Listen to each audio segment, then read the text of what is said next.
আসসালামু আলাইকুম। Hello everyone, কেমন আছেন? আশা করি আপনারা সকলে ভালো আছেন। সো বন্ধুরা, আজকের এই ভিডিওটিতে আমি আপনাদেরকে দেখাবো যে কীভাবে আপনারা টেলিটক সিমের মেন ব্যালেন্স চেক করবেন। সো আপনারা অনেকে আছেন যারা টেলিটক সিমে ব্যালেন্স চেক করতে পারেন না, তো তাদের জন্য আজকের এই ভিডিওটা। তাহলে চলুন দেরি না করে ভিডিওটা শুরু করি।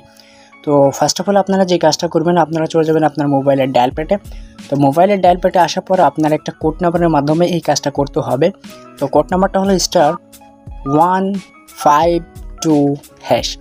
সো এই কোড নাম্বারটা দেখতে পাচ্ছেন, এই যে এই কোড নাম্বারের মাধ্যমে আপনি কাজটা করে নেবেন। তো এই কোড নাম্বারটা উঠিয়ে আপনি আপনার কল বাটনে ক্লিক করে আপনার টেলিটক সিমটা সিলেক্ট করবেন।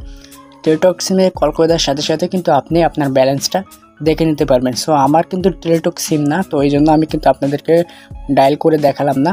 সো এই ছিল ভিডিওটা যদি আপনাদের ভালো লাগে থাকে অবশ্যই এটা লাইক করবেন, আর নতুন দর্শক হলে চ্যানেলটিকে সাবস্ক্রাইব করে পাশে থাকা বেল আইকনটা অল সিলেক্ট করে দেবেন, যাতে আমাদের কোনো ভিডিও আপনাদের মিস না হয়। তো দেখা হবে নতুন কোনো ভিডিও নিয়ে আপনাদের মাঝে। সেই পর্যন্ত আপনারা সকলে ভালো থাকবেন, সুস্থ থাকবেন এবং বুড়ি বাংলা টিপস চ্যানেলটির সাথে সর্বদা জুড়ে থাকবেন। আল্লাহ হাফেজ।